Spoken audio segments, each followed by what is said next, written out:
Okay, so this is one of the later missions in the game. It's about halfway through, a little bit more than halfway through the game. We're in the forest region of Draco now, so very, very different from what we were seeing before in the lava lake regions of the game and the coral lake regions of the game. So a lot more wildlife. You can see in the background we got plenty of trees and fauna and vegetation. So a very lush world. One of the amazing things that the grounding team has been able to complete with the Xbox One here. Yeah. And so as we're moving through here in the valley, we have lots of new creatures that we haven't seen before coming at us, and we're just trying to make our way through. And now it looks like you're locking on. When I was doing the training missions, I had manual weapons that were manual shooters. Yes. Like, what are some of the different varieties of weapons that you have? Yeah, sure. So basically we have 4 primary weapon types. We have ray-based weapons. This one I'm using right here is a ray weapon. It's able to lock onto targets, as you can see, and fire, basically a fire and forget weapon. You fire, after you've locked on, it's going to hit that target. The weapons you were using before is similar to the weapon I've equipped right now, which is the bullet smolder. This is a cannon weapon, and so while it doesn't have lock on, it does have a bit of aiming, so you can aim in a general direction of an enemy and it will strike that target, but it does require, a little bit more precise aiming.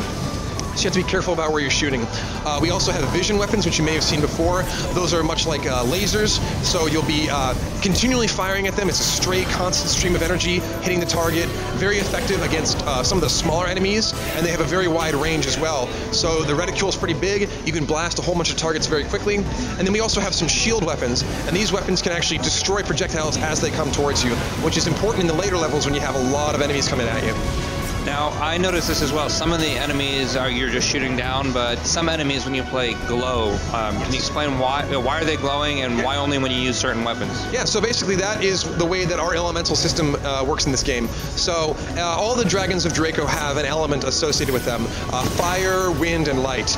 My dragon, this Bloodskin here, is a fire dragon. Most of the dragons in this mission that we're coming up against are wind dragons. And so the way the game works out is that if you're using a certain element against another element, it's more effective. So fire is particularly effective against wind, wind is particularly effective against light, and light is effective against fire. And so as a fire dragon here with a lot of wind dragons, I'm actually dealing bonus damage, and that green highlight is indicating that I have a weapon that's going to be doing bonus damage.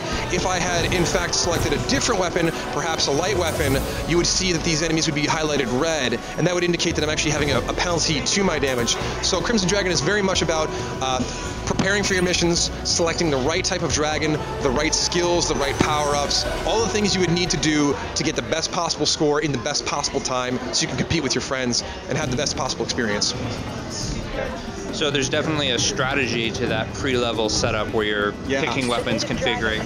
Yeah, I mean, so much of our game is about progression. It's about growing your dragon stronger. So when you first unlock these dragons, they won't necessarily have all the different elements at their disposal. So you'll have to find them throughout the missions by unlocking them, picking them up, and killing enemies who will drop them for you. So here we have some Raging Hestrin. These are some of the smaller bosses in the game. They're kind of like your dragons. They're almost equal size. They're very powerful though. They have the ability to dash and move around pretty quickly to avoid your fire. So what I'm going to do is I'm actually going to unleash a fire attack on them, my combined attack like I used before in a previous mission. Just do as much damage as I possibly can to these guys. So this one I have here is actually just kind of like an automatic ray weapon. It's just locking on and just, as you can see, pummeling them with heavy amounts of damage. Really effective for larger enemies. Now, this may sound like a silly question, but why is it that none of the evil dragons, so to speak, have riders? Only you and the wingmen. Is there a story-based reason for that? Yeah, in the world of Crimson Dragon, there's basically a virus. It's called Crimson Scale, and it's been ravaging the planet of Draco. And the issue that they're having is that it's making these dragons in their natural habitat, it's making them more aggressive and more violent.